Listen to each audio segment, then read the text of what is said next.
the cheese to sick bay. The doctor should look at it as soon as possible. It is the way in which we propagate our species. Please demonstrate how this is accomplished. So, what's next? I don't know. Hi, and welcome to Casual Trek, a Star Trek recap and ranking podcast brought to you by Nerd and Tie and Deep Dark Holes. Come on in. It's so inviting here. I'm Charlie Atheridge Nunn. I'm a writer, and I'm hanging out by the boulders with Alpha Shift.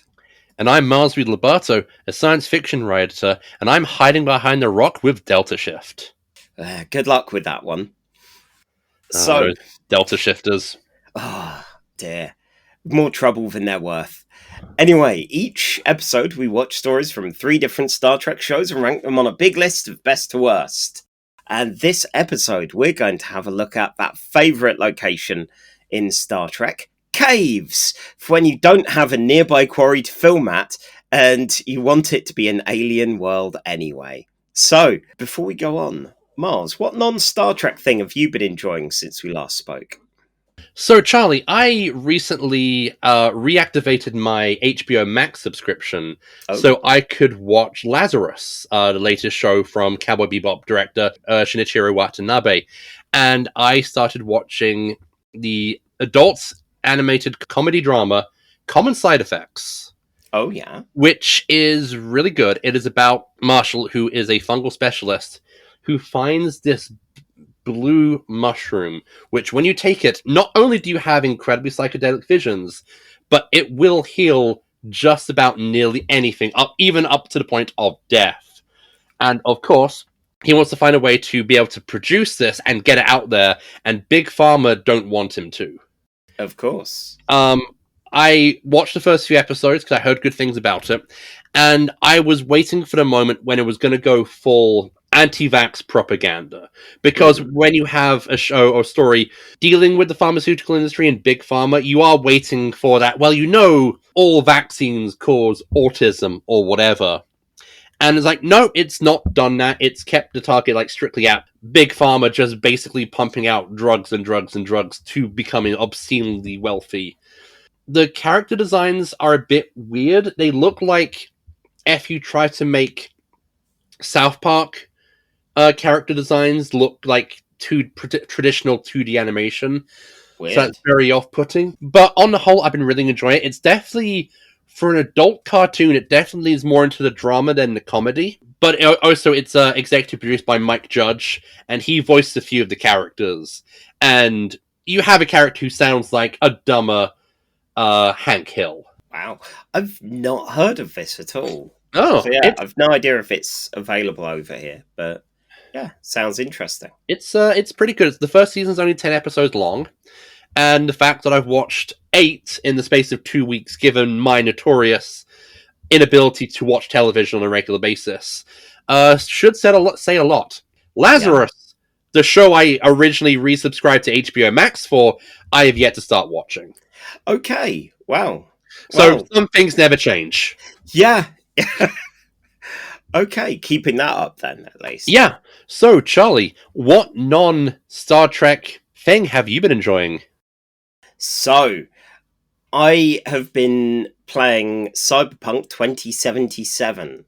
This was on offer, I think, while Emma and I were away on our anniversary, and she was right at the end of Dragon Age Veilguard, or mainly shouting at Dragon Age Veilguard for not being as good as she had hoped, just before we went away. So I was like, well, if I don't get time to play it, Emma will get some time to play it when she's done with Veilguard. And she had to be bullied into finishing Veilguard rather than just starting Cyberpunk. But I really loved Cyberpunk 2020, the role-playing game back in the day. I borrowed a friend's copy at sick form, and then they moved away, and I still have that copy. I've read Cyberpunk Red, the current iteration of the RPG, which feels painfully trad, but the video game, my word, it's been good fun. Night City is a huge teeming mess that keeps making me want to rewatch the 2012 Dread. You know? Oh, yeah.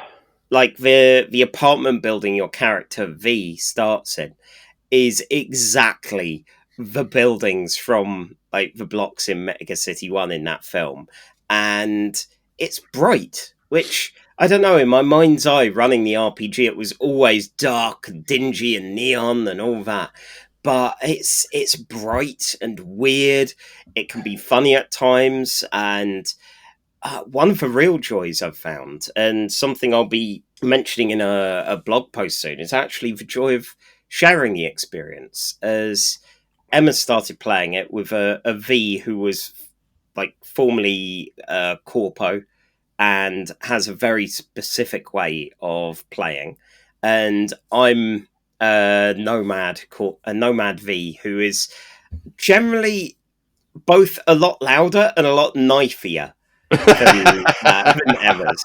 And it's been such a joy just flinging knives into people and then shotgunning if they get too close, while Emma's been burning their brains with hacking. So it's been really fun seeing us both tackle a big game like this in quite different ways and just not stressing any spoilers or anything like that. So I'm sure I saw a YouTube video from someone about the finale anyway, so it's like, well, it's not like Alan Wake where Emma steals little moments to play Alan Wake 2 because I've not finished Alan Wake 1 yet. Now, I played some Cyberpunk 2077. I've enjoyed it. I know it had a very bad reputation on launch. Oh, it was buggy as hell from what I gather, and even after that, the Xbox One and PS4 versions were apparently not good. It's weird because we have the PS4 version, and we've not had any problems with it. Oh, good. Maybe it was just the Xbox One version. Maybe. Yeah, we would just like wait until we've got a bigger console. It always seems to be like the games they always say are really buggy. I've never had any problems with. So I don't know. So, something else that we've not got any problems with is these 3 episodes of Star Trek. I mean, we might, but listen on, just in case. Our first episode of the evening is Star Trek The Original Series, Season 1, Episode 26, titled The Devil in the Dark. This aired on the 9th of March 1967. It was written by Gene L. Kuhn and directed by Joseph Pevney. The UK number 1 hit was Engelbert Humperdinck with Release Me, and the US had Rolling Stones with Ruby Tuesday, which is easily the clear winner out of these two. Yeah. Like, both have lasted longer than you'd think, really. Like, Ruby Tuesday was one where I didn't realise it was that. I was like, oh, it's you! Yeah, that's good. And the trouble with Ruby Tuesday, it has the same kind of tune line as Goodbye Blue Sky from The Wall. Yeah. And so I hear that kind of that tune, I'm immediately going to go to The Wall. Yeah. So, yeah, this one, I remember like seeing on the list and going, oh, this is the one episode of the original series that I saw all the way through before Casual Trek, and it's not. So, yeah. Do you remember what episode that is, though? One with weird-looking jellyfish egg things, like on a ceiling, possibly. Okay, I think I know what episode that is. Yeah, you can see it stuck with me. Yeah, I think it's Operation Annihilate, which is the one where Sam Kirk turns up only to be immediately dead, and it's Shatner in a fake tash. Ah, good. Okay. So yeah, one day we'll watch that, and then I will have seen no more episodes of the original series than what we've covered in Casual Trek. Okay. But for now, we're dancing in the dark with a devil in the dark. Okay, Bruce. Alright. Okay. You got your best Levi's? You got your best Levi's on? I mean, they're not great, but yeah. Alright, fantastic. Okay. Get in the cave and dance away. So, we get a suspenseful zoom into a planet, and then into a mine, and then caves! Yes, a group of jumpsuited men work in the mines normally, but some kind of monsters killed 50 of them. The Enterprise is on its way, but will the lads live that long? Well, one of them won't, as he's caught alone and burnt to a crisp. Oh no! The Enterprise rocks up to Janus 6, and our core trio beam down to check what's up. Mr. Vanderberg explains that this planet's great for mining, it's full of resources, but also a monster. He pulls out a kind of OSR cave map to show where the corpses were found. And a guy in a pink jumpsuit called Ed Apple saw a glimpse of something shaggy and shot it, but it ran away. All while this is going on, Spock's admiring a silicon ball. Apparently they're all over the place and destroyed or disregarded. Another miner wanders into the caves and dies, but this time there's a hole going into the pump room. The monsters managed to nick an essential pump, which is going to wreck life support. Scotty gets asked, do we have a mining colony pump anywhere, and scoffs at this. But he can jury rig one that will last for maybe 48 hours, and that'll have to do. Spock posits that the life form might be silicon-based, and Kirk backs this up, as they've had previous with that sort of thing. Any armor plating would also work against Phaser 1, which is what the miners have, compared to Phaser 2, which the Enterprise has. They keep saying Phaser 1 and Phaser 2, and don't really define what the difference is between them, aside from the number. Anyway. Well, you have Gun 1, which shoot bullets, and you have Gun 2, which shoot bull. I see your point. Yeah. Spock is still contemplating the silicon orbs, but he's not going to commit to anything yet. Kirk summons a bunch of red shirts and doesn't want any more deaths. Oh no, one of them immediately goes off alone and dies. They really should have, tied buddy system. Buddy system. Kirk and Spock are following the buddy system. They find a burning tunnel and, oh my god, they've found a quivering magma vomit looking thing. They shoot it and it races off. And luckily there's a very prop looking bit of it that fell off. It can be hurt and it's kind of pulsing weirdly. Still, inform the men. Spock's sensors show there's just one of them, and if it's the last of its kind, it would be unethical to murder it. Kirk is currently on Team Murder, though, for this one. Scotty calls in, says, the pump's fucked. And Kirk wants to send the miners away, but they want to get stuck in with the violence, with clubs if necessary, which is incredibly worse than even Phaser 1. Kirk and Spock go it alone, and then split off when a tunnel bisects. And, Kirk finds some silicon balls, and the monster, and a cave-in! He's alright, he's just a bit trapped. And he pulls his phaser out and hesitates when the creature recoils. Spock says to kill it, and Kirk's changed sides now, deciding to try talking to it instead. When Spock gets in, he tries a mind meld, and all that results in is pain! Spock mentions that it's called the Horta. It's smart, but it's hurting. It's got a really bad injury on its bum, which it does show to them. And it burns the words, "No kill I," into the ground. Idiot Horta. They need to win its confidence. They need to summon Bones to help. And he gives the now classic line, "I'm a doctor, not a bricklayer." Because he's trying to heal a mostly rock monster. Kirk's guided to the nest where there are a bunch of these orbs. Actually, eggs, I guess, are shattered. Also, the pump that the Horta somehow, with no opposable limbs, stole. Vanderberg and his lads are looking unruly. They're definitely out for blood in proper vicious mob mode. Spock says the Horta's dying, and Bones gets really ratty up with some folks on the Enterprise for supplies. When Vanderberg and his lads show up, our lot explained the Horta was fine until her eggs were harmed. Thousands of her offspring have been killed by the miners, and Kirk suggests maybe get along peacefully by having the Horta hatch, and then do their inoffensive tunneling so humans can kind of scurry along picking up their leavings afterwards. And that only works if the Horta's alive. Luckily, Bones has sealed it in with some cement, so I guess he is actually a bricklayer now. They leave, having brokered peace between carbon and silicon life forms. Oh. Oh. Can I just say, Charlie, I have to commend you, because if I had written a recap for this episode, I would never shut up about Spock contemplating the balls. He loves contemplating those orbs. He likes picking. He likes inspecting those big shiny balls. Spock is very intrigued by big balls. He does like the big balls. All right. Okay. And finish. So, Bones tries to joke about Spock's ears, but Spock mentions that the Horta fancied him the most because of them. How very modest of him. And that's another trip to HR for Bones at 12 seconds. Okay. Wow. Oh. 12 minutes. I was wondering where the time went. So, is this one of the few occurrences where early Spock calls Kirk Jim when he's not high on some sort of space spore or emotionally impaired? And this is one of the last episodes of the first season, so maybe he's letting his hair down slightly.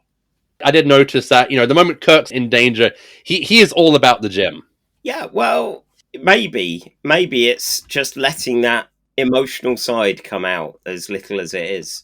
Yeah, it was, while we didn't get to see much for crew here outside for Core 3, this had a fun bit of intrigue and horror of trying to find what was doing all these murders, and oh my god, the creature. That Horta, you could see, I hope the person playing it was enjoying themselves. I'd like to think that they did. A lot of it kind of A lot of weird shaking for something that looks like it's stone and magma. You wouldn't expect one of those giant... Oh, what are the names of them? Giant rock beasts from Zelda to kind of shake and shimmy. Yeah.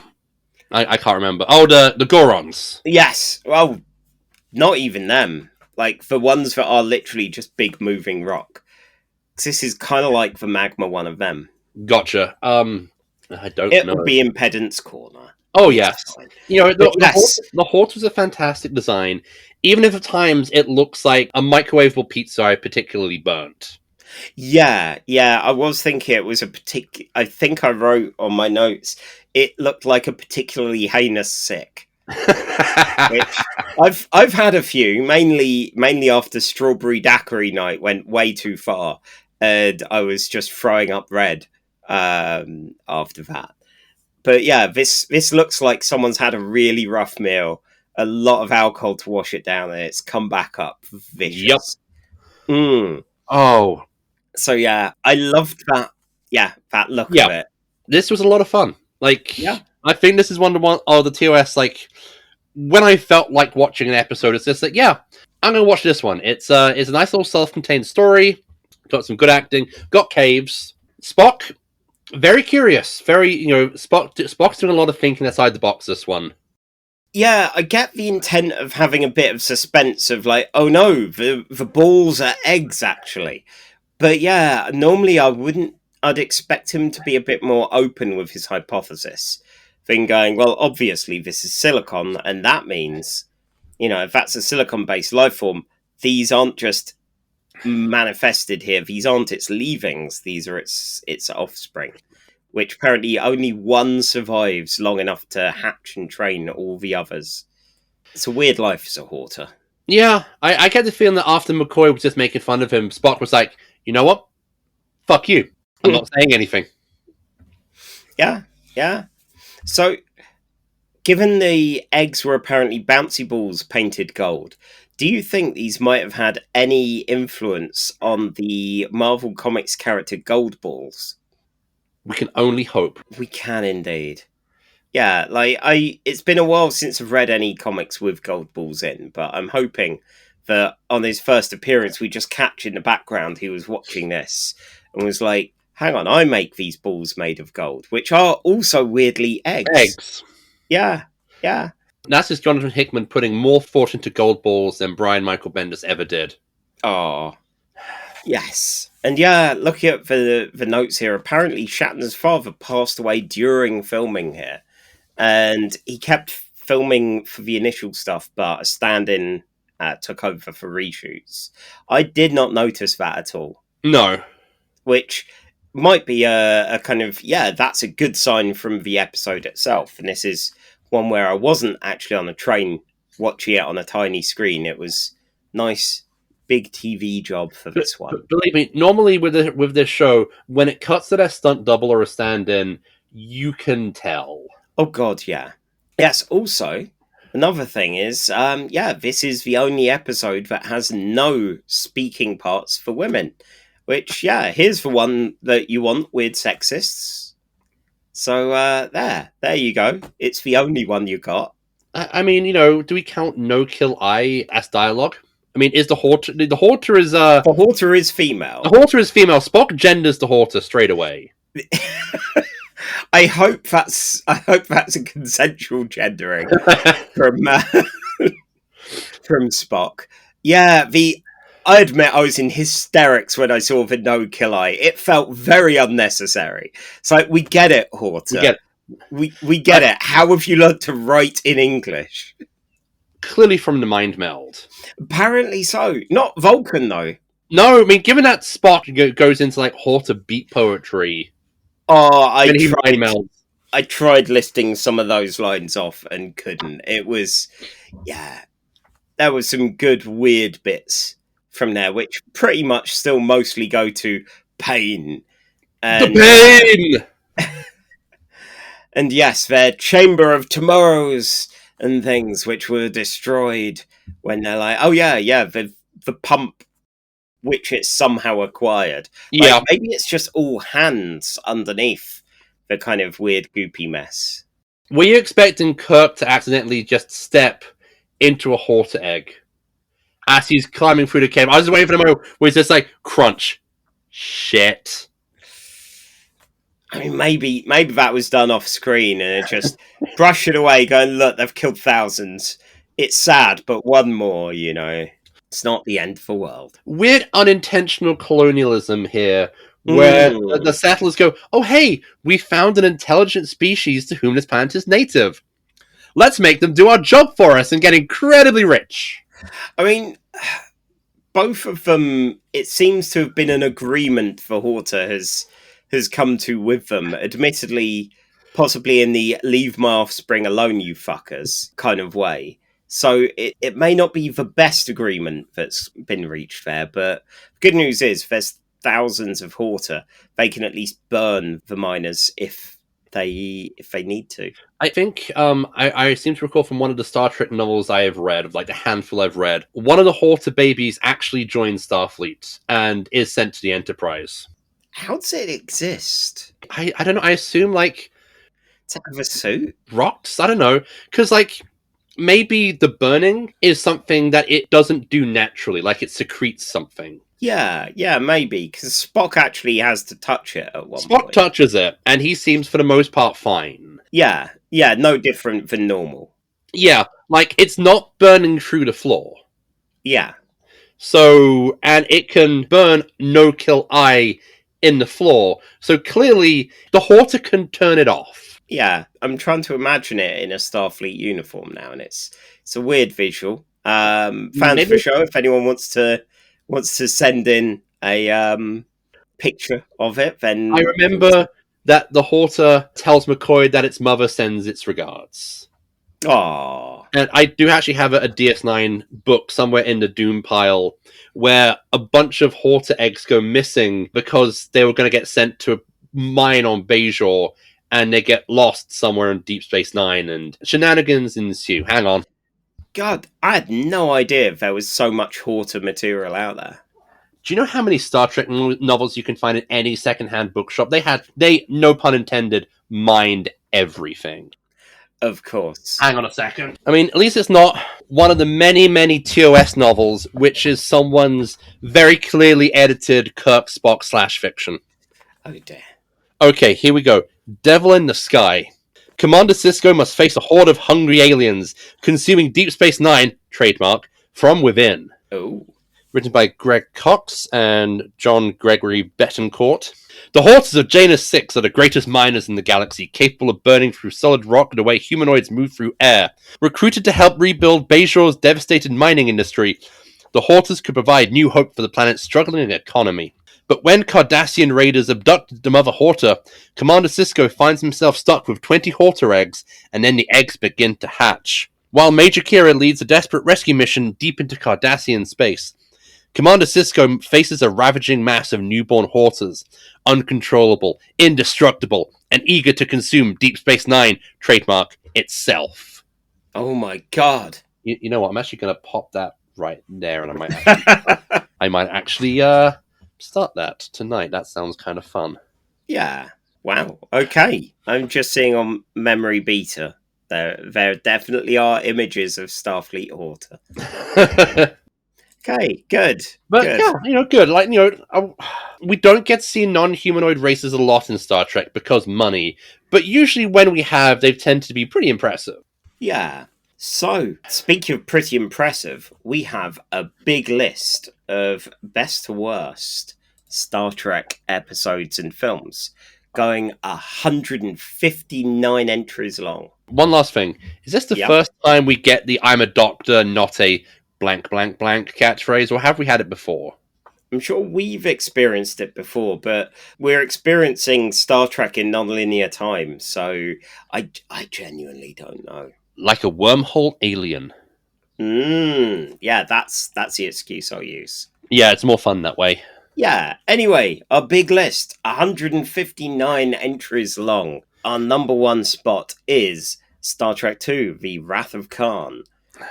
Coming in at number 50, we have Star Trek The Next Generation with Borg. Then at number 100, we have some stormy weather for Discovery. And finally, down at the bottom in the garbage, we have Star Trek, Section 31. Emphasis on the colon. Yeah, so where do we put this devil in the dark? Ooh, okay. It's not top 10. Even though it's a really good episode, it's definitely up there. Yeah, it's good, but not groundbreaking. Like, okay, let's have a look. We've got number 15. TOS, which is Mirror Mirror. Yeah. See, I was looking a bit further down and wondering, because, it's not better than Conscience of the King, which, while this is a fun creature, that has, the creature that is man. All right, okay. Number 25, we have TNG's Preemptive Strike. Oh, that's so good. Number 26, we have TNG's The Drumhead. Yeah. Again, we've got a fun creature feature, and we're looking at a lot of these very human drama kind of things here. Yeah. This is what makes Doctor Who easier to kind of rank and review at times, because, hey, which is this one? Oh, it's Ice Warriors attacking a base under siege. Okay, what's this one? It's the Cybermen attacking a base under siege. What's that one? Giant maggots. Right, good, go. Well, I mean, again, we got a giant weird vomit-looking monster thing. Giant burnt pizza. Yeah. Oh, God. The first time that I used an oven that had a grill inside rather than a separate grill, I managed to accidentally grill a pizza, and it didn't look a million miles away from this. Right. Number 30. Yeah. Strange New Worlds, Children of the Comet. I think I prefer Children of the Comet. Okay. I think just below it, we've got The Hope That Is You, Part 1, which is good, but I don't think as good. No. And again, like, I could put on Devil in the Dark anytime. I've watched it in the last week, and I can still just put it on and go, man, this is fun. Yeah. And, with Discovery, which is a big problem I have a lot of the kind of this HBO prestige TV drama era of TV, it's really hard to just kind of put on a random episode and just kind of chill. It's like, I can't just put on a random episode of Discovery and chill. It would be like, right, I have to start the season because you've got all the plot lines and plot threads going.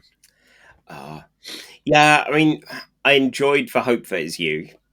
It's spot number 31 here after all, but Children of the Comet I have seen independently of the season of the show. I've watched it when I've wanted to watch it, and it doesn't really need anything else ahead of time. All right. Okay. Cool. So put this down as our new 31. Yeah, that sounds good. So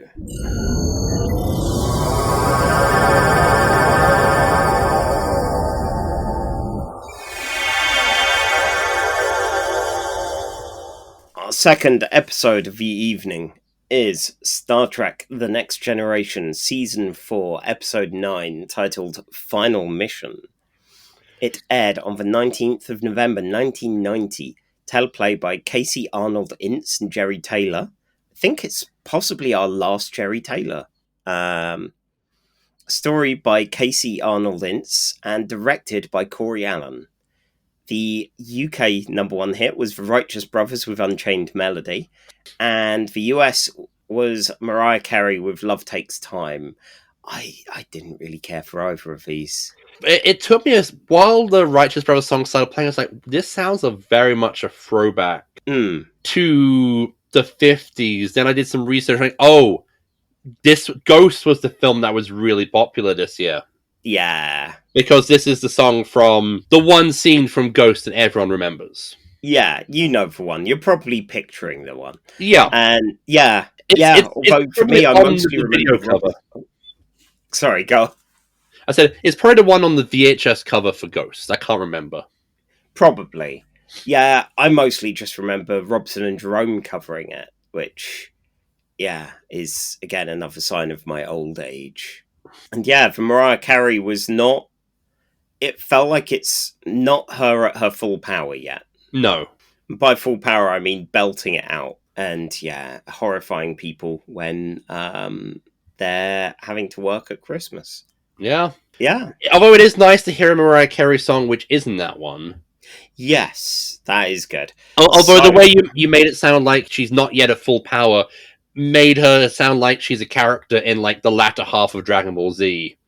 When a lot of the stories are basically characters powering up to fight, because if Goku turns up early, fight's done, so they have to kind of draw out Goku being dead, incapacitated, in space, dead, to ludicrous degrees, to make sure there's a story going. He does die at a Marvel Comics rate. Definitely. Yeah. Right, and we have a new cave situation here. So, Miles, you have 5 minutes, or you will be stuck in a cave with a boy. Starting now. Okay, Prince Andrew. Picard has to go settle a mining dispute via shuttlecraft, but first, he summons Wesley for personal matters. Wesley arrives 10 minutes late, claiming he was working on an important experiment. Translation, he was jacking it.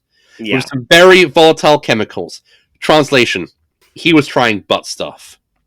Oh! Wesley finally made it to Starfleet Academy when a spot opened up in this year's class. Translation, oh boy, we're not going there. With 2 weeks to go. Picard has Wesley accompany him on the mission, while the Enterprise has to go help some trouble on Gamelon 5. Riker in charge. The miners sent a shuttle, a clapped-out rig piloted by not Space 1999 Ace Eagle pilot Alan Carter, but Captain Durgo, who has some forehead growths. The three leave, and the Enterprise heads off, so if anything bad happens to the shuttle, there's no one there to help, and the shuttle immediately crashes on the nearest Class M moon with strong magnetic interference. Oh, we're actually seeing some crashing model work, although Red Dwarf would have showed the shuttle actually crashing into the planet. The three work to salvage what they can from the shuttle, while they work to find shelter from the heat. It's one of those desert moon dealies. Unfortunately, while the shuttle has medical supplies, there's no emergency food and water since the replicator was damaged. Picard immediately looks at Wesley Crusher and sees a cooked chicken, cartoon style. Meanwhile, in the B-plot, the Enterprise reaches Gamelon 5 and finds that the mysterious ship that's contaminating the planet is actually an ancient garbage barge leaking dangerous chemicals into the planetary atmosphere. Riker wants to track the beam the ship into the nearby sun, but Geordi is worried that if they get too close, the Enterprise will be contaminated by the radiation as well, and wants to attach some thruster units to it instead, and just kind of drive it like a J2 rocket car, like in that one episode of Mythbusters. They get a call from the miners that the shuttle hasn't arrived, and can they go look for them? Riker tells them that they have to wait until the garbage barge is disposed of. Wesley Crusher looks worried. This will probably be what she's doing for the whole episode. Now in their worst and most culturally offensive emergency toybans, Picard, Wesley, and Durgo plan to head off to nearby mountains. Durgo immediately pulls a gun at Picard, and Wesley tries his best tough guy act. Picard talks Durgo down and the three head off, walking without rhythm so they won't attract the worm. Walk without rhythm, and they won't attract the worm. Ooh, Durgo has a sneaky bottle of booze that he's not sharing. Wesley has located a repeating energy pattern on the tricorder coming from the mountains. Maybe some kind of electromagnetic properties in the rock, or some kind of life form. Too far to go back, the three have no choice but to keep going. Upon reaching a mountain cave with some nice usable stairs, Durgo hopes for water, and Wes discovers that the signal has changed. Oh, and Durgo's booze gets discovered, and Picard pockets it. It could be more useful as a coolant. Meanwhile, back on the Enterprise, Dr. Crusher is prepping her medical team to help the people on Gamelon 5. Troy comes in with some bad news. The nearest ship who can help is a week away, and Crusher is going to drown herself in her work so she doesn't freak out about Wesley.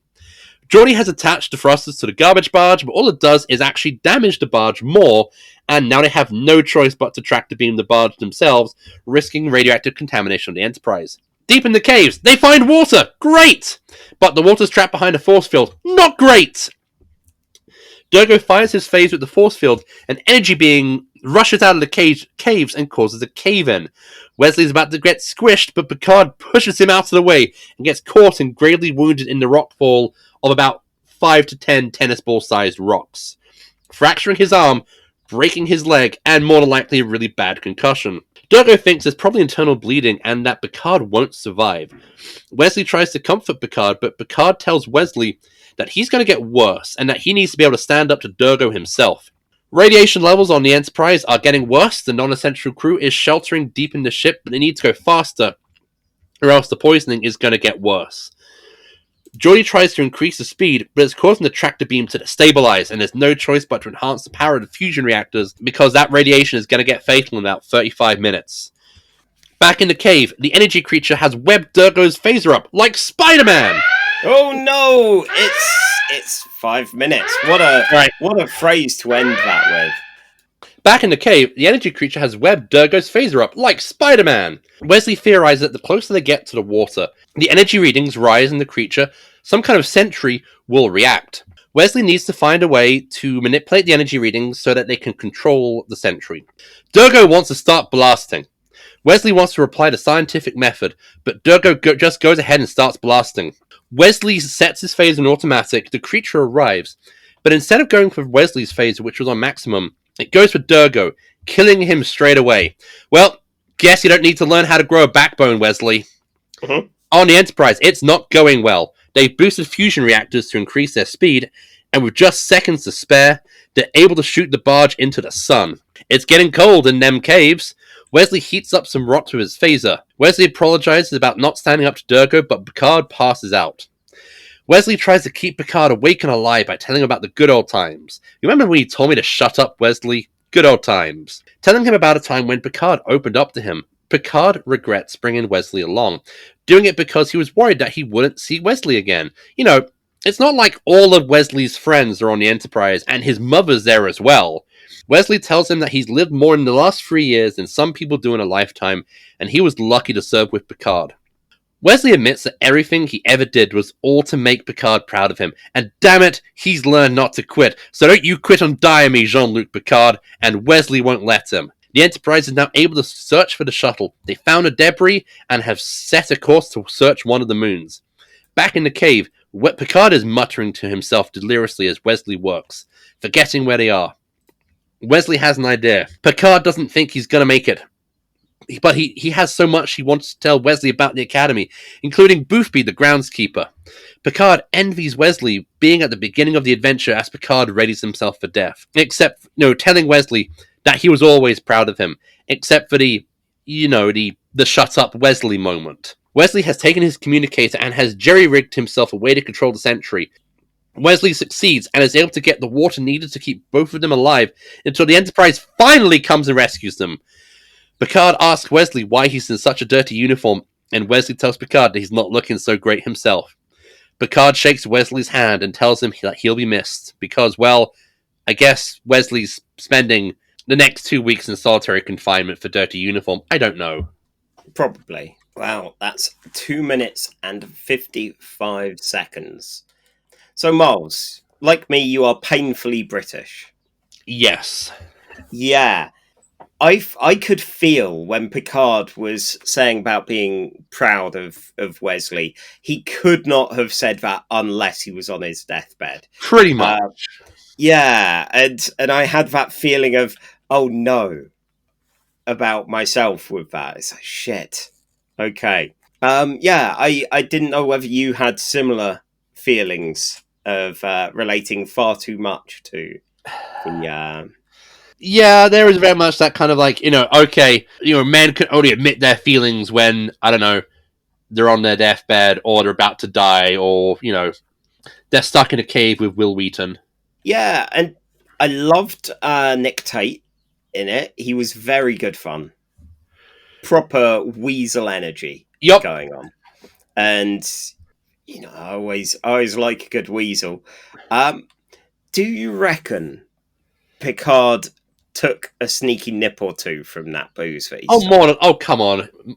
Picard, no. Patrick Stewart definitely would have. Yes. Yeah, apparently that was inspired by Shackleton doing the same sort of thing. But yeah, here with this coward, with Nick Tate's character, it was like, yep, every single time he'll make the worst decision, he will do terrible things. It's like, good work. This needed a scene where Picard takes a swig of the booze and just goes to Wesley and go, drink this, boy. It'll put hairs on your chest. Exactly.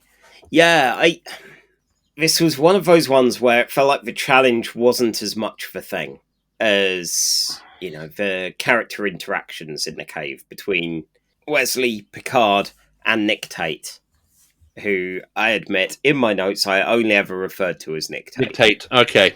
Of course. I feel the episode missed a trick by having Wesley's conflict not be standing up for himself against Durgo, and to have it be yet another Wesley solves a problem using his intelligence, which is how Wesley Crusher solves 90% of the problems in a Wesley Crusher story. Yeah, that is it. I get killing Nick Tate in there, but yeah, if he'd have been able to go, no, Picard's helpless, but I'm going to take charge now. I'm a grown up too. Then maybe that would have been a bit more effective.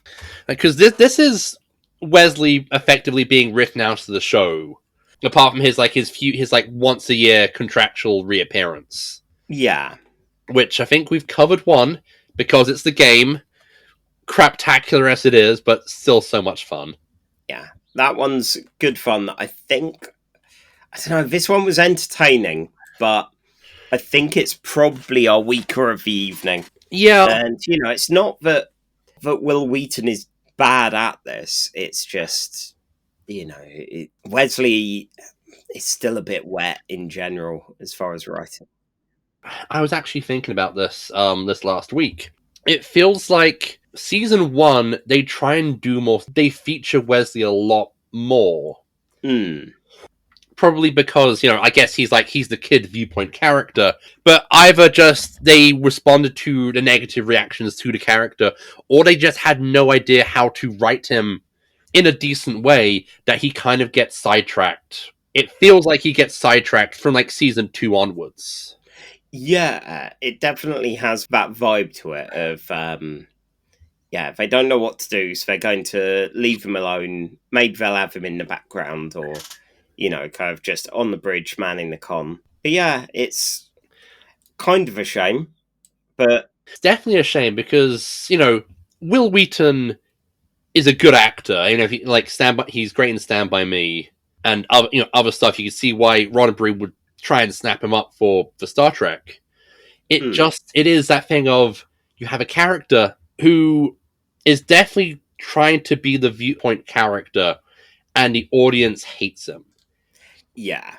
And it's like Adric from Doctor Who is also an irritating little genius who was originally kind of written to be more like an artful dodger kind of, sneaky sly scamp. But that interesting part of his character goes away pretty quickly, and that kind of mentor-mentee relationship works better with the much older Tom Baker. But when Tom Baker leaves and becomes the much younger Peter Davidson, Adric gets relegated to snotty, overly intelligent kid brother, and thus dies in a horrific space shuttle accident. Right. Wesley survived the space shuttle accident.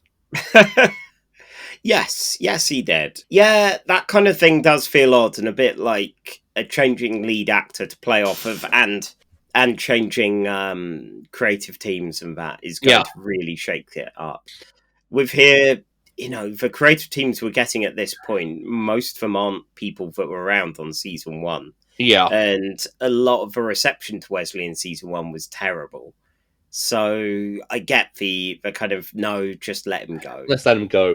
And Wheaton has spoken about his frustration with the role and just Star Trek at the time, Hmm. and wants to do a movie career, which sadly never really panned out. Yeah. But, I think they could have done something with Wesley Crusher. Just like they couldn't, no one could be asked, really. Yeah. Yeah.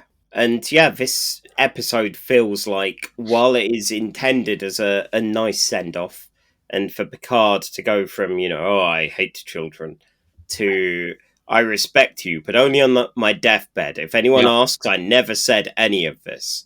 It feels more, I don't know, servicing that need than telling a great story. It would have been nice to have him, have a goodbye with the characters like Geordi or Data or Riker, who clearly spend more time with Wesley off shift than Picard, or even with Crusher. Yeah. Yeah, with any of that lot, because, yeah, the little nerd got on well with, especially with, Geordie and Data. Yeah. So, yeah. Oh, well. Never mind. Never mind. Yeah, so I guess it's more a case of looking for something a little middling. Yeah. I say that. This is a top-heavy list, so I immediately saw Cat's Paw, which is at 120, and I would much rather watch Cat's Paw. Yeah, this one, it's okay. The trouble is with Star Trek, it very rarely do we get episodes which are absolute train wrecks, especially with TNG. And usually it's going to be something like, oh, this is the really racist one. Yeah. Oh my god. One day we're gonna have to do that one. Or the Quark has a sex change operation. Or the Trip gets pregnant episode. Oh yeah. I mean, we can probably do a whole episode on mystical pregnancies. Oh god.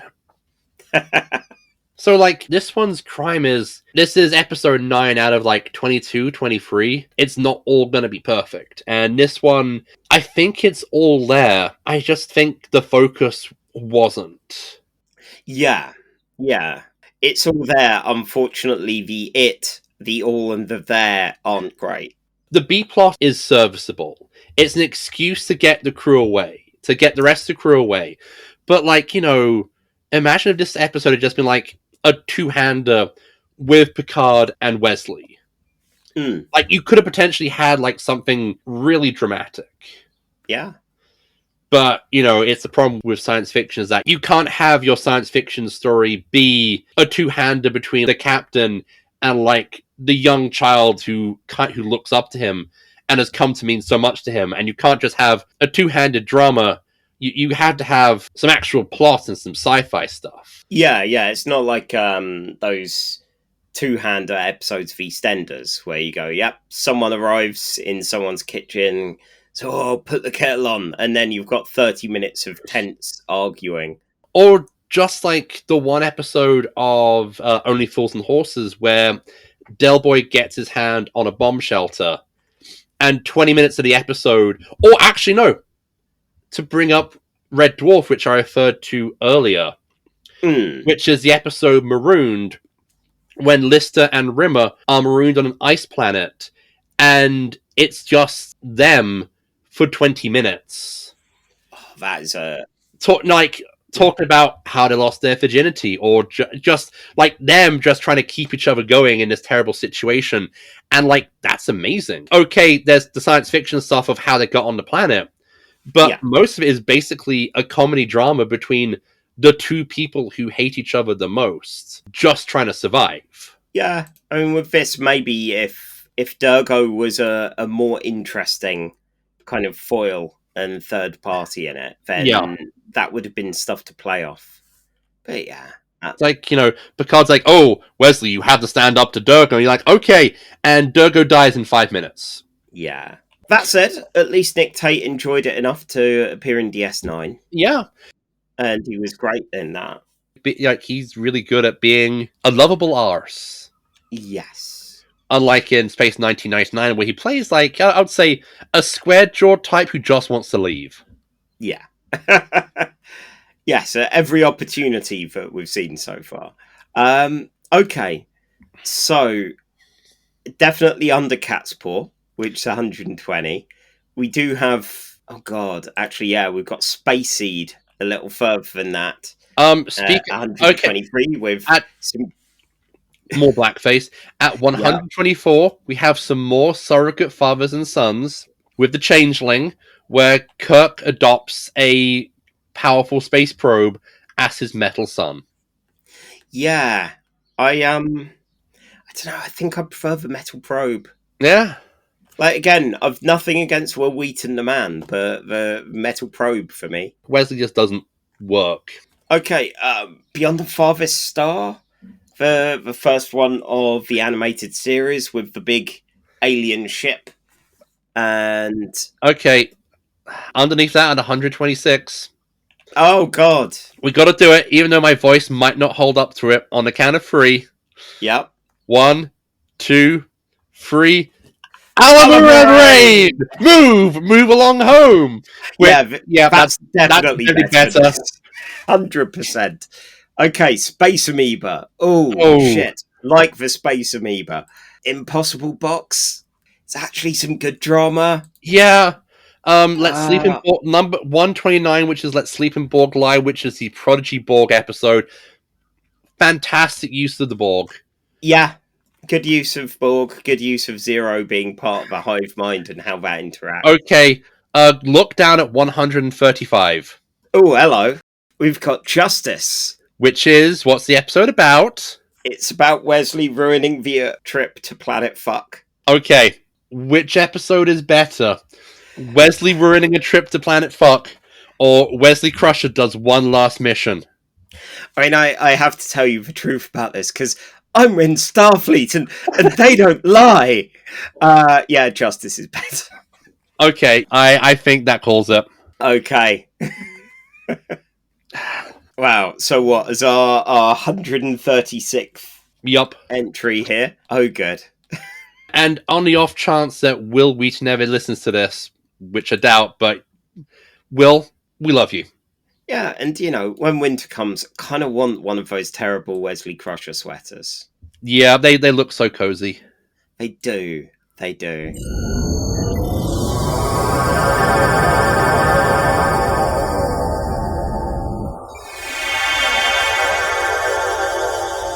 Yeah, our third episode is Star Trek Lower Decks, Season 4, Episode 8, simply titled Caves.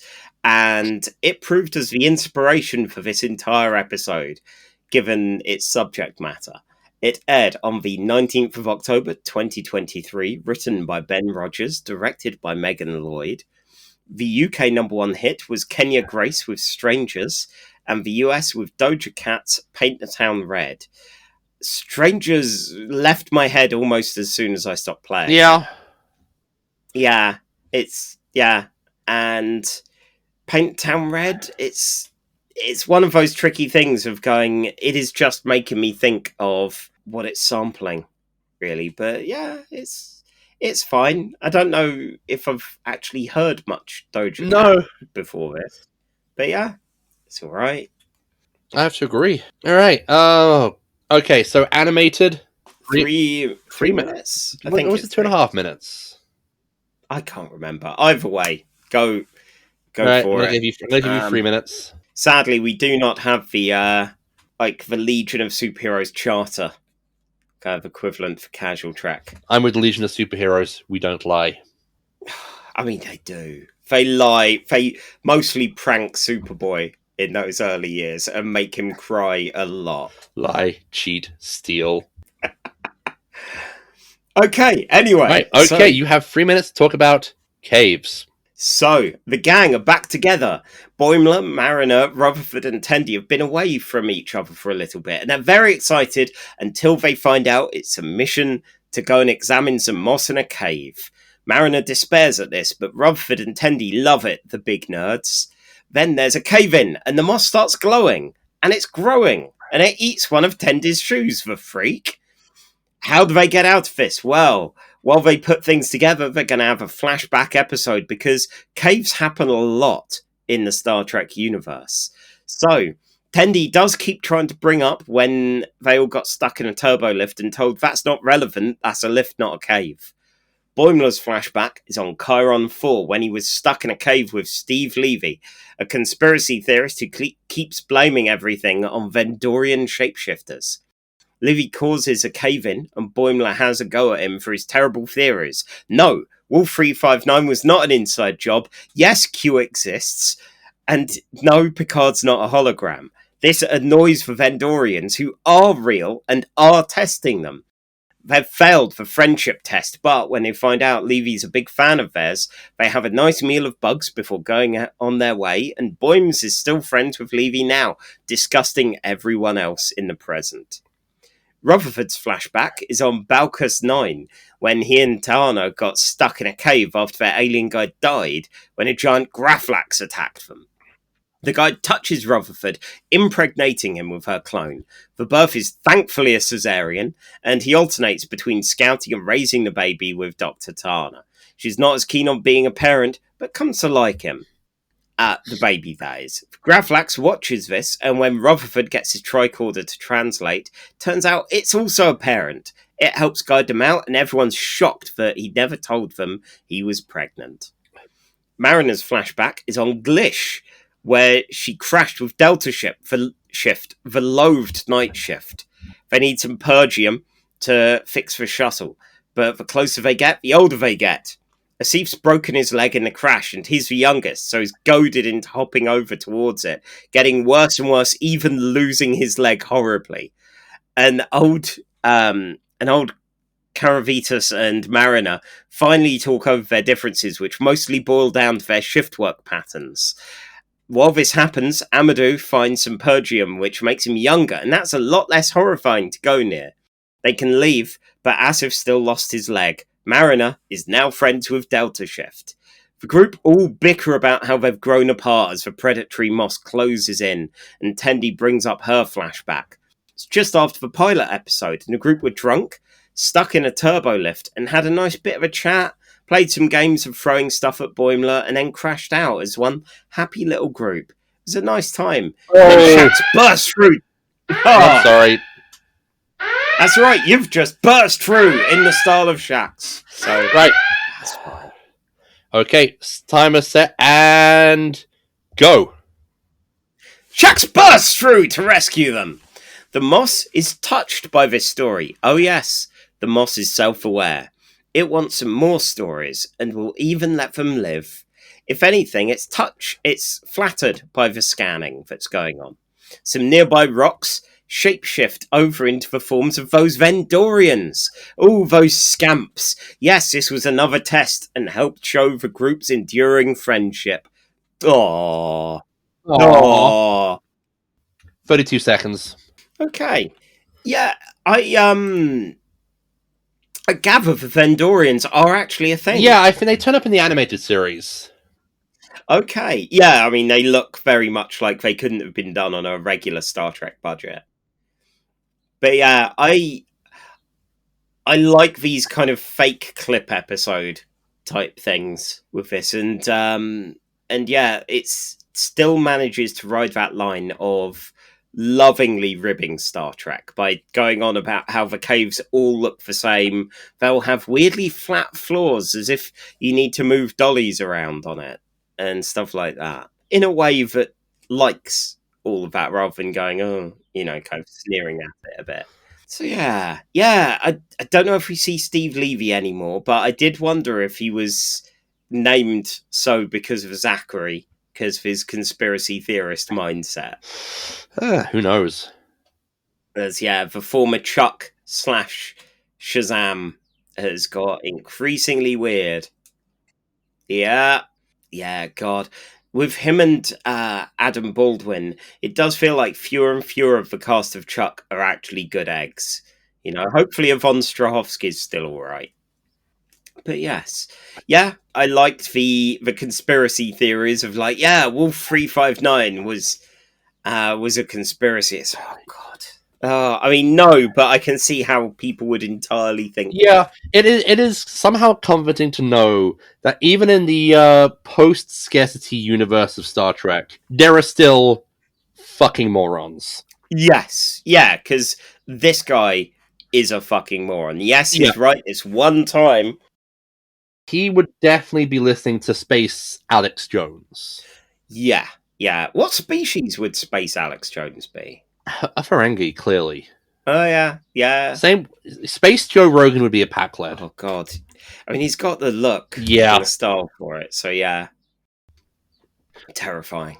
Right, yeah. But yeah, this was a nice episode at showing how the group have grown, but you know, it's not always going to be a positive thing with that. No. Of like, you know, yeah, they're living their lives and that's nice and it's good. They are making friends, which frankly, having seen them in season 1 is a surprise. But yeah, it's one of those things with this show where I am so pleased characters got to develop. Yes. And Because not, this kind of cartoon, you wouldn't expect that. again, you know, my fears with this would be a much more Rick and Morty type show. Yep. Speaking of other cartoons which have done the fake clip episode.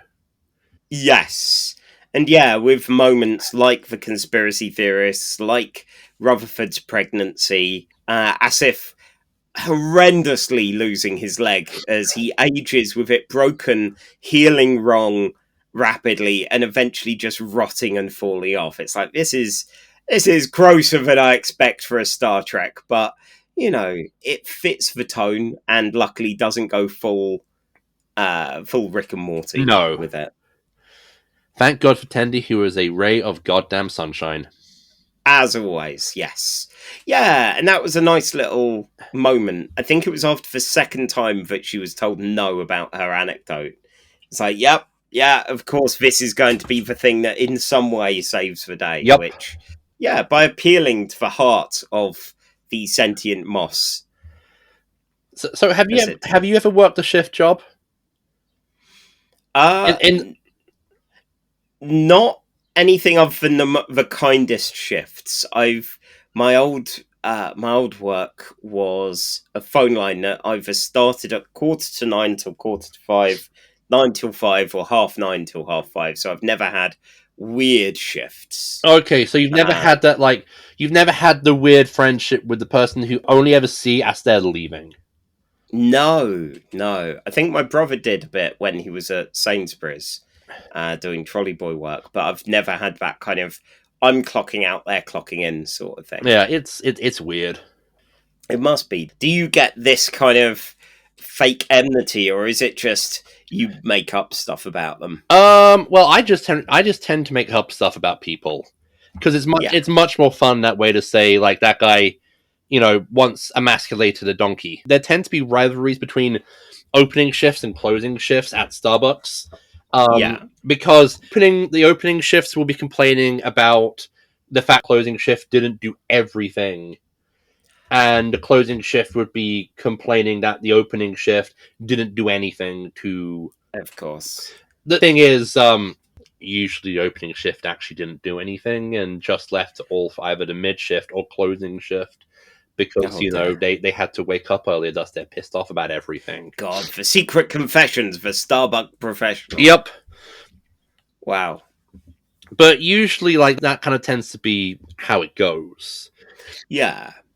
I think I beasted season 4 so quickly, I barely remember Delta Shift. And it was that thing of, are these just one-offs? I think they appear more than this. I think Delta Shift keep turning up regularly. They're kind of like the comedic, dark counterparts of our heroes. Yeah. Yeah, in a way, that kind of, the way that we occasionally see the lower decks people in other things. And yeah, now we get to see this lot occasionally. Yeah. And it makes a good point. Like, you know, you have the whole a night crew on a starship who never seem to encounter anything exciting. Yeah, well, that we know of. One of the things some of the modern treks, like Lower Decks and Prodigy, I forget now, like some of them have shown, is that this is just Starfleet. Yeah. Any of these lives and this weird stuff. It was interesting as well being animated, seeing the amount of core cast that were repurposed as well as characters because of the amount of different roles they had. So like Jerry O'Connell playing the carnivorous moss. Yep, and you can tell. And Mm. when you watch this with Rihanna, the baby Graflax, very adorable. Not as adorable as the Moopsie. No. Probably not as deadly as the Moopsie. No. I mean, that thing, they could burrow through rock pretty quickly. Not as dangerous as a Horta, but there we go. No, we've got a scale, I guess, for that. But yeah, this was an entertaining time. I enjoyed it, and yeah, I realised though, as I was watching this, the amount people go on about how Star Trek reuses caves. We have watched 3 episodes with 3 different cave sets, because this one's animated, and the original series Planet Hell and the Next Generation onwards Planet Hells were different sets. So while they do get reused a lot, not in this episode of Casual Trek. No. I mean, usually, like, it's like the joke about quarries in Doctor Who. Like, they don't go to quarries. Well, they do go to quarries, but they don't go to quarries that as insanely often. Yeah, it's not every single episode. Sometimes they shake it up. Yeah. Although I did like that all of the caves in the caves episode of Lower Decks were pretty consistently drawn. Yep. As well. Like, some had some different bits and pieces, but as a whole, the geography was consistent between them, which is something they didn't need to do at all, and I like that they did. They had the stairs. They had the naturally forming stairs. I like that line. Yes. Yeah. So that was good fun. Yeah. Yeah, it was tempting to put this with the actual Clips episode, which I still need to find anything to pair that with. But I think there's caves was too fun. Yeah, like you know what, I think that episode's gonna be bad, but it's still not gonna be as bad as Section 31. No, I mean, God, no. I mean, I don't think Star Trek has that many clip episodes. I think it's just like this one. Yeah, just that one TNG one, and then this kind of fake clip episode. So yeah, we'll see if any of the new things bring up anything like this. Okay, so where is this going on the big list? Oh, I'm having to scroll back up from where we put that final mission. Okay, let's see. So we have around the midpoint, there is Where Pleasant Fountains Lie, with the LARP ship, and of course the wonderful Jeffrey Combs. Oh, that one's so much better. It is. Okay, hey, Genesis, Buckley's a spider, not seen this one pop up. We've not seen this one pop up in a while, but we refer to it a lot because, as we know, Worf definitely killed Nato guy. Yeah, and that's place number 77 on the list. Oh, God. That was episode 19. Gosh. Oh, yeah, and that's really difficult. This is definitely funnier than Genesis, but both have some wonderful moments and some body horror. Okay, so I'm looking at number 78, which is Observation Effect. Ooh. Oh, God. That was... That's a good Enterprise one as well. It is. I was just marveling to myself, going, oh, that's a good one. And it's Enterprise. Yeah, there are good Enterprise episodes, people. That's what, after 65 episodes, we can tell you now. Definitively, there are some good ones. Okay, alright. At number 82, we have the Empath with Shatner's slow-mo and McCoy just knocking everyone out so he can sacrifice his life for the good of the trio. Okay, I like the Amdram. I think this is better than that. No, Whom's Gods Destroy is the Amdram. I mean, both have an amount of it. It's more a performance piece, I guess. Yeah, with the it's empath not as in a kind of blank set. it's not as Amdram as Plato's stepchildren. Oh god, Plato's stepchildren. Yeah, okay. I think it's better than the empath. I don't know with Whom Gods Destroy, because, like, yeah, Garth of Izar is so much fun. He's so wacky, him and his band. Alright, I am good with that, this being the new number 82. Nice. Okay. That's good. Oh, Garth of Izar. Whatever happens to Garth? Tax exile. Ah, yeah. It happens. Well, if you go by my Section 31 pitch, he becomes a shapeshifter for Section 31. If we go by your script, who the fuck knows? Yeah, it's right. In my script, he wouldn't have even been referenced because the producers wouldn't, they wouldn't watch Star Trek. God. As much as I hate Section 31, God, all 4 of those pictures were amazing. They were such good fun. Okay, well, with all of that, and a rare moment of complimenting our own work there. That's it for us before we suddenly realise what we've done. Much like Picard, once he gets better from the life-threatening injury he had. Oh shit! Will, tell me honestly, was I nice to the boy? You were, Captain. Fuck. Very well. Bring me the boy and a slipper.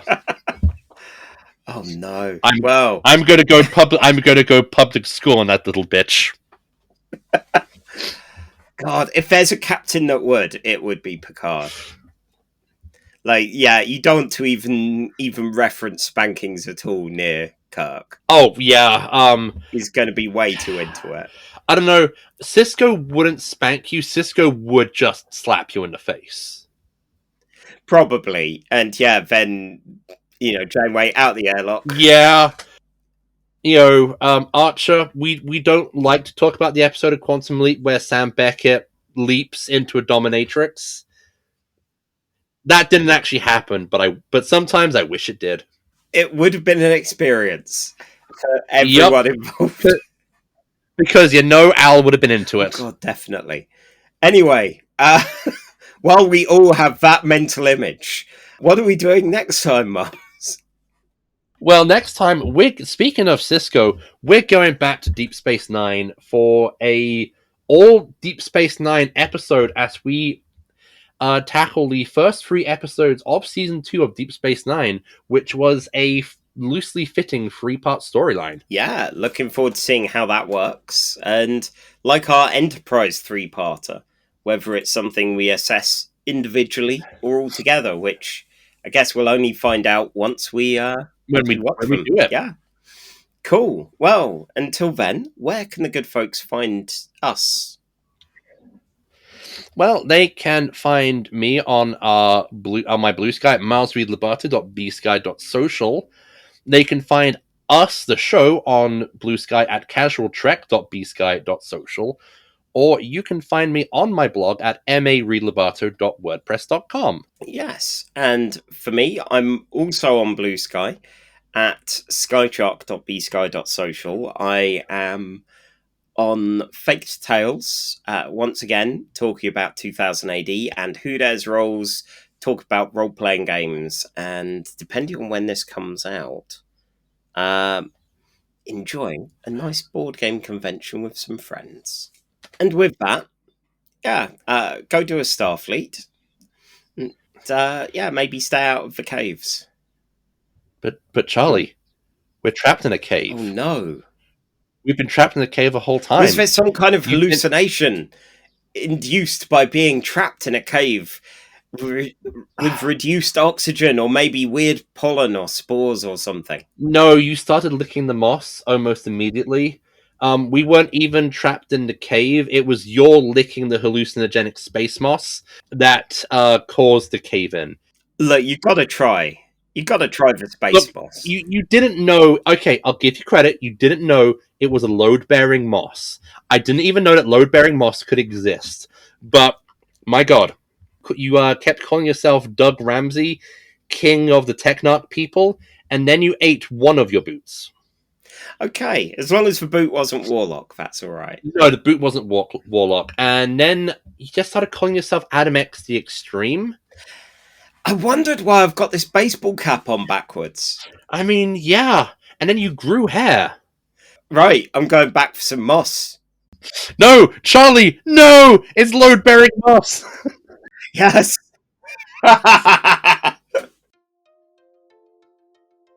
You have been listening to Casual Trek, a Nerd and Tie podcast, presented by Charlie Etheridge Nunn and Miles Reed Labato. Music by Alfred Etheridge Nunn. Edited by the hosts and by Rhiannon Reed Labato. Star Trek is owned by Paramount. Not us. Not yet.